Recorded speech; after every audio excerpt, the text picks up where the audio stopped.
Pernahkah Anda bayangkan, dunia terkejut ketika dua kekuatan besar Islam, Pakistan dan Arab Saudi, disebut siap mengeluarkan senjata pamungkas mereka. Israel panik, Tel Aviv masuk status darurat, dan Netanyahu disebut ketakutan menghadapi skenario terburuk. Apakah ini awal dari perubahan besar di Timur Tengah? Assalamualaikum warahmatullahi wabarakatuh. Sahabat semua, semoga kita selalu dalam lindungan Allah Subhanahu wa Ta'ala, diberi kesehatan, keberkahan, dan rezeki yang melimpah. Jangan lupa untuk subscribe, like, komen, dan share agar channel ini semakin berkembang dan bisa terus menyajikan kisah-kisah inspiratif, penuh hikmah, dan membuka mata hati kita. Salam hangat dan sehat. Mari kita ikuti kisah mencekam ini hingga akhir. Langit Doha yang biasanya tenang mendadak berubah menjadi saksi bisu serangan mendadak. Malam itu, dentuman keras terdengar dari arah barat kota. Kilatan cahaya membelah langit, diikuti suara ledakan yang mengguncang bangunan. Warga berlarian meninggalkan rumah, sebagian menuju masjid untuk mencari perlindungan, sebagian lain mencoba menyelamatkan keluarga di tengah kepanikan. Serangan itu bukan sekadar serangan biasa. Dunia tahu bahwa Doha adalah kota yang dilindungi, karena di sanalah berdiri pangkalan militer Amerika Serikat yang disebut-sebut sebagai salah satu yang terkuat di Timur Tengah. Qatar bahkan rela memberikan ruang bagi Amerika dengan janji, jika Qatar diserang, Amerika akan melindunginya. Namun malam itu, janji tinggal janji. Ledakan yang terjadi justru datang dari pihak yang selama ini dianggap sekutu dekat Amerika sendiri, Israel. Dunia internasional gemetar. Bagaimana mungkin sekutu menyerang sekutu? Pertanyaan itu bergema di ruang-ruang berita, media sosial, hingga ruang keluarga warga Arab. Di Doha, asap membumbung tinggi, jalan-jalan porak-poranda, beberapa fasilitas umum hancur terkena serpihan rudal. Anak-anak menangis ketakutan, sementara para orang tua memeluk mereka erat. Dari kejauhan, sirene ambulans meraung-raung, membawa korban luka yang berlumuran darah. Seorang saksi mata bernama Khalid, seorang sopir taksi, menggambarkan kejadian itu dengan suara bergetar. Dulu kami percaya, dengan adanya pangkalan Amerika, Doha aman dari serangan musuh. Tapi lihatlah sekarang, Israel menyerang tanpa rasa takut, seolah Amerika tidak ada artinya. Ini penghinaan besar bagi dunia Arab. Kemarahan itu bukan hanya milik rakyat Qatar. Kabar serangan menyebar cepat ke Riyadh, Islamabad, hingga Kairo. Para pemimpin Arab segera mengadakan pertemuan darurat. Arab Saudi paling gusar. Mereka sadar, jika Qatar saja bisa diserang, maka mereka pun bisa bernasib sama. Arab Saudi memang memiliki hubungan dekat dengan Amerika. Ada pangkalan militer Amerika di tanah mereka juga. Namun serangan ke Doha membuat Riyadh berpikir ulang. Apakah suatu hari nanti Israel juga akan menyerang kami dengan restu Amerika? Pertanyaan itu menjadi topik utama di setiap majelis, dari ruang istana hingga warung kopi rakyat biasa. Dari Islamabad, Pakistan memantau dengan tajam. Negara yang dikenal memiliki senjata nuklir itu menegaskan bahwa serangan Israel adalah bentuk provokasi yang tidak bisa dianggap enteng. Seorang jenderal Pakistan bahkan berkata dalam wawancara, jika hari ini Qatar diserang, besok bisa jadi Arab Saudi. Dan jika Arab Saudi jatuh, maka seluruh dunia Islam akan dalam bahaya. Pakistan tidak akan diam melihat saudara kami diinjak-injak. Sementara itu, di Tel Aviv, para pejabat Israel merayakan keberhasilan operasi rahasia. Namun di sisi lain, mereka juga sadar telah membuka front baru. Serangan ke Qatar bukan hanya serangan fisik, tapi simbol bahwa Israel tidak segan menantang siapapun, bahkan negara yang berada dalam lingkaran Amerika. Perasaan takut dan marah bercampur menjadi bara di dada umat Islam. Masjid-masjid di berbagai negara Arab dipenuhi doa dan tangisan.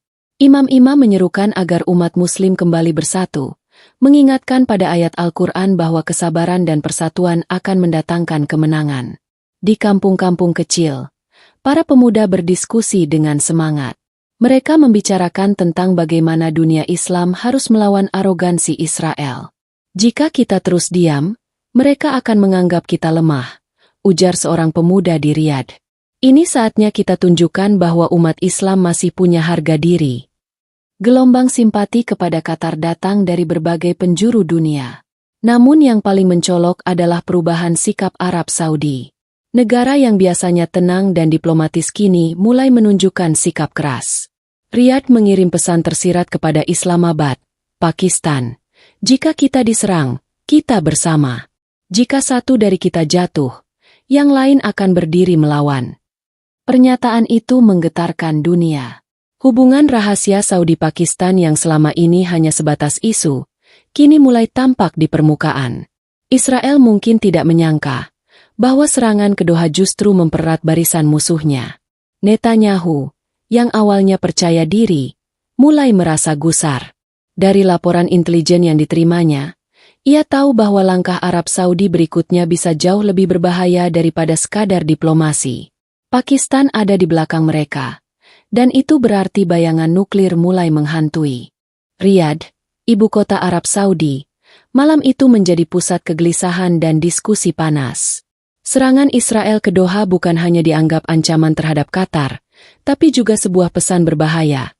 Tidak ada yang aman, bahkan negara yang menjadi sekutu dekat Amerika sekalipun. Raja Salman dan putra mahkota Mohammed bin Salman segera menggelar rapat darurat bersama Dewan Keamanan Nasional. Ruang rapat megah itu berubah menjadi arena penuh ketegangan. Para jenderal, penasihat, dan diplomat berkumpul dengan wajah serius. Di layar besar, rekaman ledakan di Doha diputar berulang kali, memperlihatkan bagaimana kota modern itu porak-poranda dalam hitungan menit. Seorang jenderal senior dengan nada tegas berkata, "Jika Israel berani menyerang Qatar yang memiliki pangkalan Amerika, maka apa jaminan bahwa Riyadh atau Jeddah akan aman? Kita harus mempersiapkan skenario terburuk. Mereka bisa menyerang kapan saja."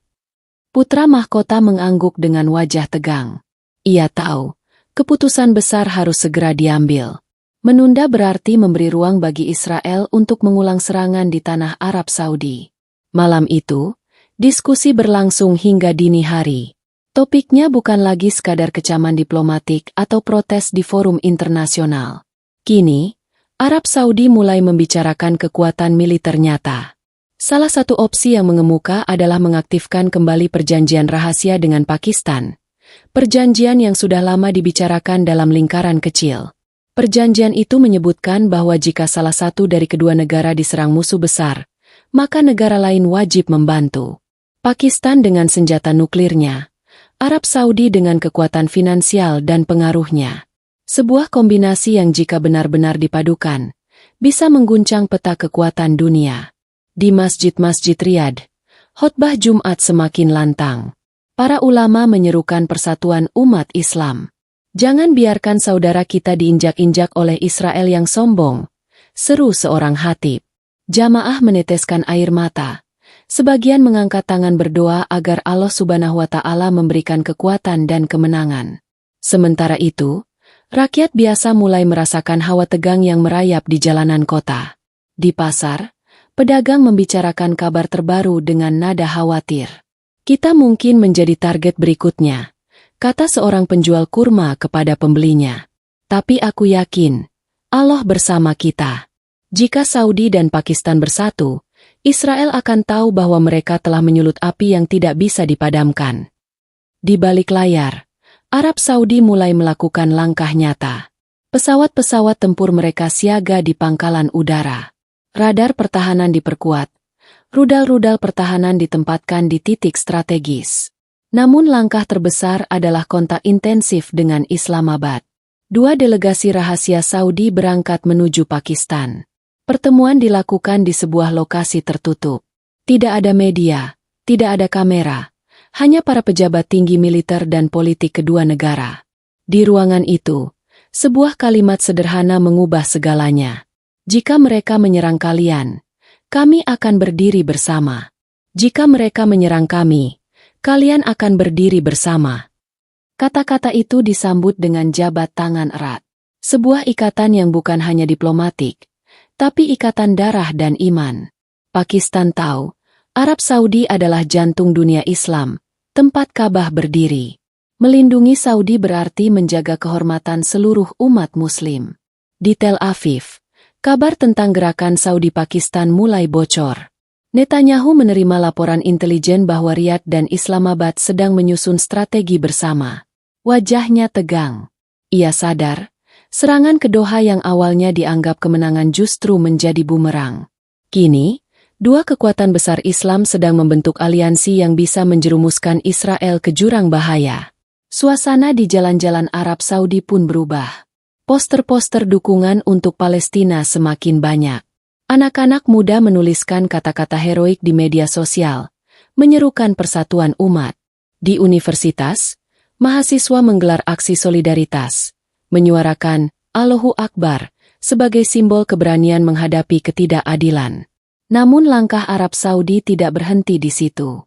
Mereka juga mulai melakukan diplomasi agresif di PBB dan organisasi internasional lainnya. Suara Saudi kini lebih lantang, mendukung penuh kemerdekaan Palestina dan menolak arogansi Israel. Dukungan itu mendapat sambutan hangat dari negara-negara lain yang sebelumnya diam. Gelombang simpati untuk Palestina semakin besar. Dan di Tel Aviv, sirene darurat mulai diuji. Israel sadar, musuh yang akan mereka hadapi bukan lagi satu negara kecil, tapi gabungan kekuatan besar Islam yang siap melawan sampai titik darah penghabisan. Islamabad, ibu kota Pakistan. Pagi itu penuh dengan kesibukan luar biasa. Kantor militer, parlemen, hingga masjid-masjid dipenuhi bisik-bisik tentang perkembangan terbaru di Timur Tengah. Serangan Israel ke Doha bukan hanya menjadi isu Arab, tapi kini menjadi perhatian utama Pakistan. Pakistan adalah satu-satunya negara Muslim yang secara terbuka mengakui memiliki senjata nuklir. Selama bertahun-tahun, kekuatan itu dijaga sebagai penyeimbang, bukan untuk menyerang. Namun situasi sekarang membuat banyak pihak bertanya, apakah waktunya senjata itu digunakan sebagai bentuk pertahanan umat Islam?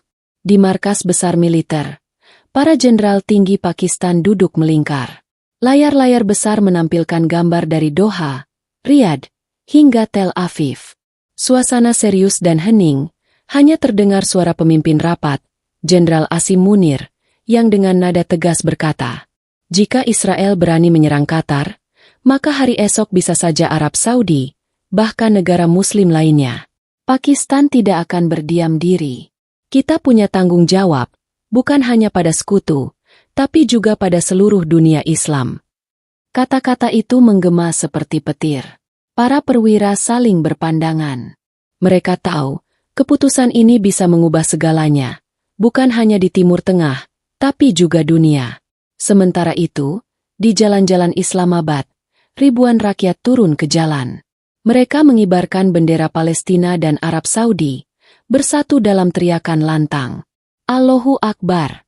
Bebaskan Palestina! Lawan Israel! Suasana semakin panas ketika para ulama besar Pakistan ikut bicara.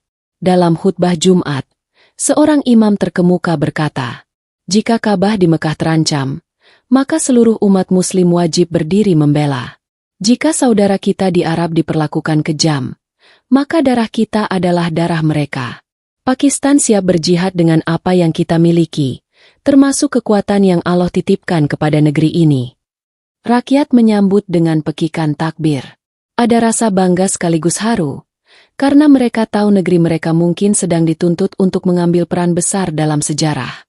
Pemerintah Pakistan kemudian menggelar pertemuan darurat dengan pejabat Arab Saudi. Diskusi berlangsung intens, membahas segala kemungkinan, dari dukungan logistik, intelijen, hingga yang paling sensitif, akses Arab Saudi terhadap perlindungan nuklir Pakistan. Bagi Israel, kabar ini terdengar seperti mimpi buruk. Netanyahu menerima laporan intelijen bahwa Pakistan dan Arab Saudi benar-benar sedang menyusun paket perjanjian pertahanan bersama. Jika benar, maka Tel Aviv bisa menjadi target utama rudal-rudal jarak jauh Pakistan yang sudah terbukti mampu menjangkau ribuan kilometer. Di ruang-ruang rahasia, para ilmuwan nuklir Pakistan bekerja siang dan malam. Mereka melakukan simulasi, menghitung arah, daya ledak, dan titik koordinat yang bisa menjadi target.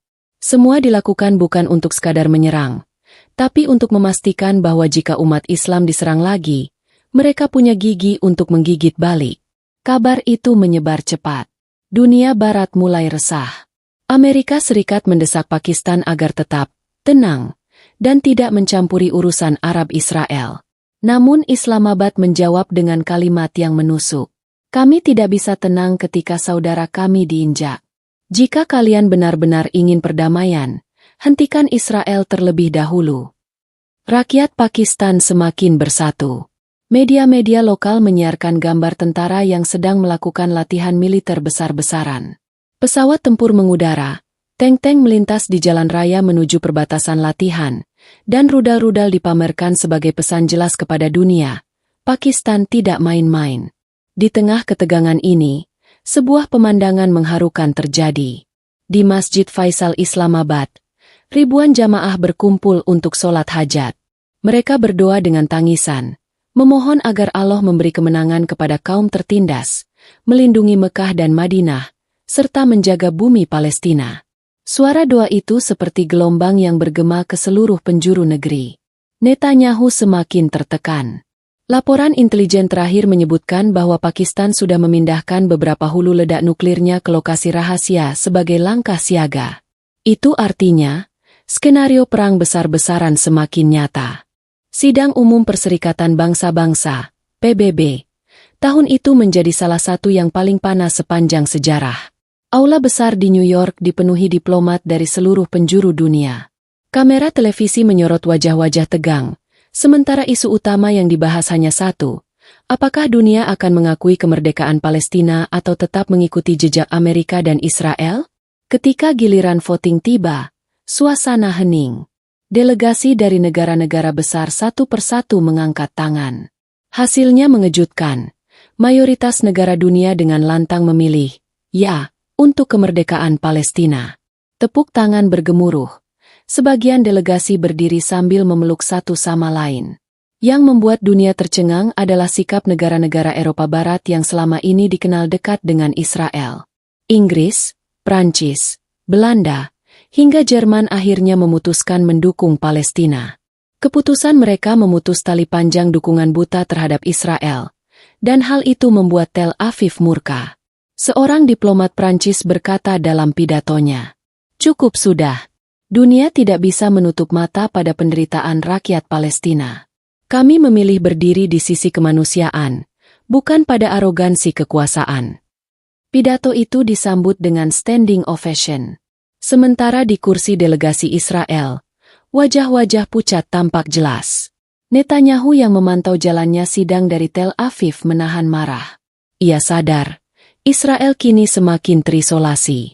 Amerika Serikat berusaha menyelamatkan wajah dengan menekan sekutunya. Namun, tekanan itu tidak lagi mempan. Dunia sudah melihat sendiri bagaimana Israel menyerang Qatar, mengebom Gaza tanpa ampun, dan mengabaikan seruan damai. Bahkan negara-negara yang dulunya diam kini mulai lantang mengecam. Media internasional pun berbalik arah. Jika dulu headline besar sering menampilkan narasi yang seakan membela Israel, kini justru lebih banyak menyoroti penderitaan rakyat Palestina. Gambar anak-anak terluka, rumah-rumah hancur, dan tangisan para ibu Palestina memenuhi layar televisi dunia. Narasi berubah. Israel bukan lagi korban, melainkan agresor. Di jalan-jalan Eropa, demonstrasi besar-besaran digelar. Di London, ratusan ribu orang berbaris sambil membawa bendera Palestina. Di Paris, Menara Eiffel diterangi cahaya hijau putih merah hitam, warna bendera Palestina, sebagai bentuk solidaritas. Bahkan di Berlin, ribuan warga Jerman turun ke jalan dengan slogan, Free Palestine, Stop Israel. Sementara itu, negara-negara Amerika Latin juga menyuarakan hal serupa. Brasil, Chili, hingga Meksiko bersatu mengecam tindakan Israel. Dukungan moral mengalir deras, membuat semangat perlawanan rakyat Palestina semakin berkobar.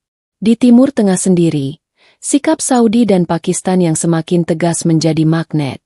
Negara-negara lain ikut mendekat, termasuk Mesir, Turki, dan bahkan beberapa negara Afrika. Sebuah front baru perlahan terbentuk, tidak hanya dengan kekuatan militer, tapi juga diplomasi yang solid. Israel semakin terpojok.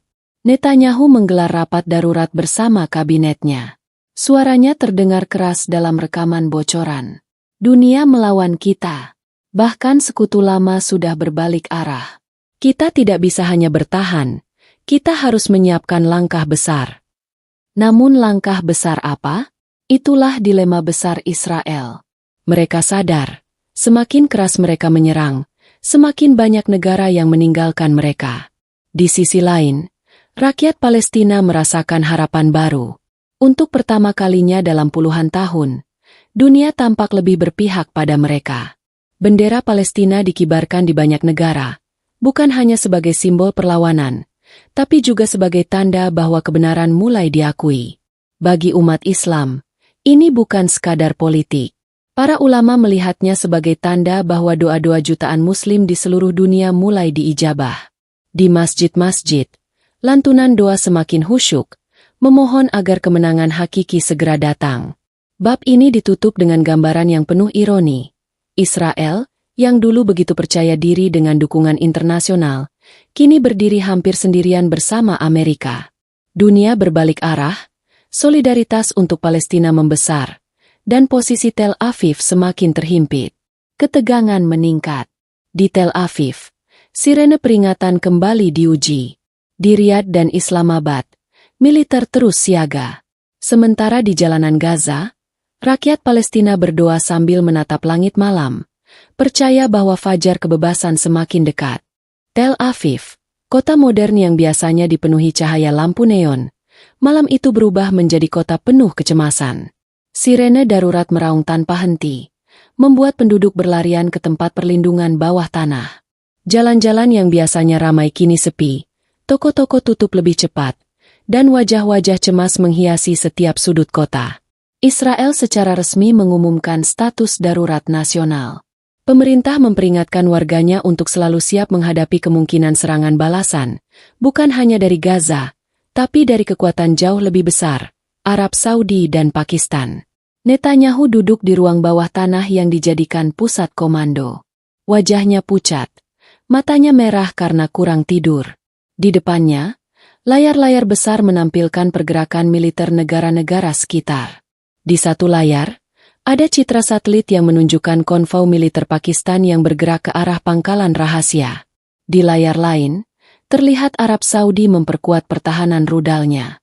Seorang penasihat militernya berkata dengan suara pelan, "Tuan, jika benar Saudi dan Pakistan berkoordinasi, Tel Aviv bisa menjadi target pertama. Rudal jarak jauh Pakistan sanggup menjangkau kita dalam hitungan menit." Netanyahu terdiam. Tangan kirinya gemetar saat memegang kertas laporan intelijen. Ia tahu, Israel sedang menghadapi ancaman yang belum pernah terjadi sebelumnya. Bukan sekadar Hamas di Gaza atau Hizbullah di Lebanon, tapi gabungan kekuatan besar yang punya potensi menghancurkan jantung Israel. Kabar tentang ketakutan pemimpin Israel bocor ke media internasional. Beberapa koran Eropa menulis headline, "Netanyahu dalam bayangan nuklir Pakistan." Sementara media Timur Tengah menyebut Tel Aviv kini hidup dalam malam-malam terpanjang. Di dalam negeri Israel, rakyat semakin panik. Bunker perlindungan yang biasanya sepi kini penuh sesak. Orang tua memeluk anak-anaknya, membisikkan kata-kata penenang meski hati mereka sendiri diliputi ketakutan. Beberapa keluarga memilih meninggalkan kota, mencari perlindungan ke wilayah utara yang dianggap lebih aman. Namun, tidak ada tempat yang benar-benar aman. Rakyat Israel mulai menyadari bahwa serangan balasan kali ini berbeda. Musuh bukan hanya kelompok kecil, melainkan aliansi besar yang bisa memukul dengan kekuatan luar biasa. Sementara itu, di Tel Aviv, suara azan dari masjid-masjid kecil Palestina Israel menggema di tengah malam. Ironisnya, suara itu memberi ketenangan bagi minoritas Muslim yang tinggal di Israel, tapi menjadi pengingat pahit bagi Netanyahu bahwa umat Islam kini bersatu menghadapi arogansi negerinya. Netanyahu menggelar rapat darurat dengan kabinet militernya. Diskusi berlangsung panas. Ada yang mendesak untuk segera menyerang lebih dulu agar musuh gentar. Namun sebagian lain memperingatkan bahwa langkah itu bisa mempercepat kehancuran Israel. Jika kita menyerang Saudi atau Pakistan lebih dulu, maka kita benar-benar membuka pintu kiamat bagi Tel Aviv, kata salah satu jenderal senior. Ketegangan politik dalam negeri Israel pun meningkat. Demonstrasi pecah di beberapa kota. Warga menuntut Netanyahu mundur karena dianggap membawa negeri ke jurang kehancuran. Polisi terpaksa membubarkan massa dengan gas air mata. Di sisi lain, militer Israel melakukan persiapan besar-besaran. Sistem pertahanan udara Iron Dome diperkuat, rudal-rudal pertahanan dipindahkan ke lokasi strategis, dan jet-jet tempur terus berpatroli di langit. Namun semua itu terasa seperti usaha sia-sia ketika bayangan nuklir Pakistan menghantui. Netanyahu semakin tertekan. Dalam hati kecilnya, ia mulai merasakan ketakutan yang tidak pernah ia rasakan sebelumnya. Malam-malamnya dipenuhi mimpi buruk, ledakan besar di Tel Aviv, kota terbakar, dan rakyatnya berlarian mencari perlindungan. Langit timur tengah malam itu tidak lagi gelap. Kilatan cahaya dari pesawat tempur dan kilau rudal yang siap ditembakkan menghiasi cakrawala.